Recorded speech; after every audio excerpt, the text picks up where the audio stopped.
નમો નારાયણ સનાતન ધર્મ ચેનલમાં આપ સૌનું હાર્દિક સ્વાગત છે। આજે હું દુર્ગા સ્તોત્ર વિશેનો પાઠ કરવાની છું। આ પાઠ શ્રી કૃષ્ણએ અર્જુનને યુદ્ધ વખતે આપ્યો હતો અને વિજયી થવાનું છે। આમાં 64 જોગણીના નામ આવી જાય અને શ્રીમદ ભાગવતમાં 13 થી 42માં અધ્યાયમાં છે। તો આ અધ્યાયમાં શ્રીમદ ભાગવતમાં જે માતાજીના જે નામ આપ્યા છે એ પાઠ કરવાથી કોર્ટ કચેરીના કેસના ધક્કા હોય એ પણ સમાધાન થઈ જાય અને બધું વિજય મળે છે। આ દુર્ગાસ્તોત્રનો પાઠ કરવાથી કંકાસ હોય એ વયો જાય। તો હું આ દુર્ગાસ્તોત્રનો પાઠ કરું છું ને મન વાંચી ફળ મળે છે। તો આ દુર્ગાસ્તોત્રનો પાઠોનું શરૂઆત કરું છું। નમો હું સિદ્ધસેના આર્ય મદરવાસિની કુમારી કાલી કપાલી કપિલા કૃષ્ણ પિંગલ ભદ્રકાળી મહાકાલી નમો તુજને સદા ચંડી ચંડા તારુણી વરણી માજ તું કાત્યાની મહાભગા કાગાદી વિજયા જયા મોરપીછ ધ્વજને ધારી આભૂષણ ઘણા ધારે અટસુલને ખડકને ખેટ સયા એવા તમે ધર્યા। તમે મહિષનું રક્તું પી તું કૌશિકી પિત્તવાસિની ઉમા સાંકભરી શ્વેતા કૃષ્ણા કેટબનાશિની અટહાસ્યા યુદ્ધપ્રિયા પદમમુખી નમો તને વેદ શ્રુતિ મહાપુણ્યા બ્રહ્માણી જાદવેદસી જંબુકંડક મંદિરે નિત્ય તું જ વસી રહે છે। બ્રહ્મ વિદ્યા પણ તમે છો માં મહાનિદ્રામાં પણ મનુષ્યમાં અને સ્કંદ માતા ભગવતી દુર્ગા કાંતાર વાસિની નંદના કુળમાં જન્મી કૃષ્ણની ભગીની તમે સ્વાહાકરા અને સ્વાધા પણ તમે છો। માં કાલા અને કષ્ટ સરસ્વતી સાવિત્રી વેદ માતા છો વેદાંત કહેવાય તું શુદ્ધ અંતરથી દેવી મહાદેવી નમો સદા કૃપા જો હોય તારી તો યુદ્ધમાં વિજયી બનુમાં ને વિભિન્નમાં ભયને કષ્ટ ભક્તોને હૃદયે વળી વસો છો નિત્ય પાતાળે પણ દાનવોને પણ યુદ્ધમાં જીતાડો છો। જનની મોહિની મા હિશ્રી તારું સ્વરૂપ છે।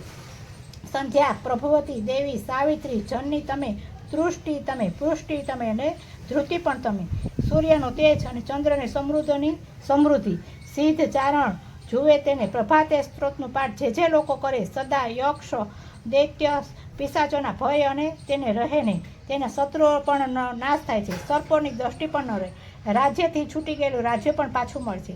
કેદમાં હોય એને પણ કેદમાંથી છૂટી મળે છે ને વિઘ્નો પણ નથી ન થાય ચોરીનો એના ઘરમાં કોઈ દિવસ ચોરી પણ ન થાય ભય ન રહે અને યુદ્ધમાં વિજય થાય લક્ષ્મી તેને સદાય મળે આરોગ્ય મળે અને દીર્ઘાયુષ્ય બને અને મા દુર્ગાના અનેક સ્વરૂપના નામ આવે છે અને મનોકામના પૂર્ણ કરે છે અને સુખ શાંતિ આપનારો આ દુર્ગાસ્તોત્રનો પાઠ છે। તો તમે ધ્યાનથી સાંભળજો અને આ વારંવાર સાંભળજો અને કોઈ પણ તમારા કષ્ટ હોય આ દૂર કરશે મા દુર્ગાના આટલા નામ લેવાથી। આની સાથે પણ હું એક શ્લોક આપું છું એનાથી લક્ષ્મી યશ કીર્તિ અને ધર્મ અને બુદ્ધિનો પણ મળે અને ધન પણ મળે। તો આ શ્લોક તમે સાંભળજો અને 11 વખત રોજ બોલજો।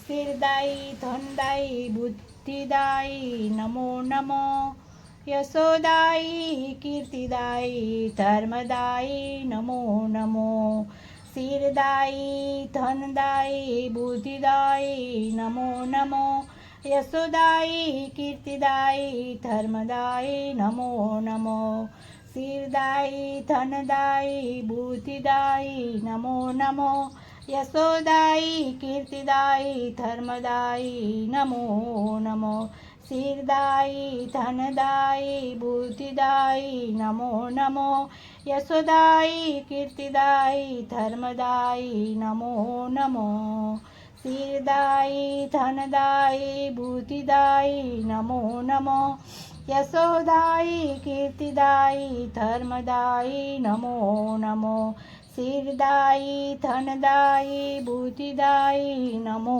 નમો યશોદાયી કીર્તિદાયી ધર્મદાયી નમો નમો સ્થિરદાયી ધનદાયી બુદ્ધિદાયી નમો નમો યશોદાયી કીર્તિદાયી ધર્મદાયી નમો નમો સ્થિરદાયી ધનદાયી બુદ્ધિદાયી નમો નમો યશોદાયી કીર્તિદાયી ધર્મદાયી નમો નમો સ્થિરદાયી ધનદાયી બુદ્ધિદાયી નમો નમો યશોદાયી કીર્તિદાયી ધર્મદાયી નમો નમો સ્થિરદાયી ધનદાયી બુદ્ધિદાયી નમો નમો યશોદાયી કીર્તિદાયી નમો નમો। રોજ 11 વખત આ બોલવાથી તમારા ઘરમાં ધન યશ બુદ્ધિ કીર્તિ ધર્મ બધું મળશે તો અમારી ચેનલમાં આ મારો વિડીયો પસંદ આવ્યો તો લાઈક કરજો, સબસ્ક્રાઈબ કરજો, અને બધાને મારો ઓમ નમો નારાયણ.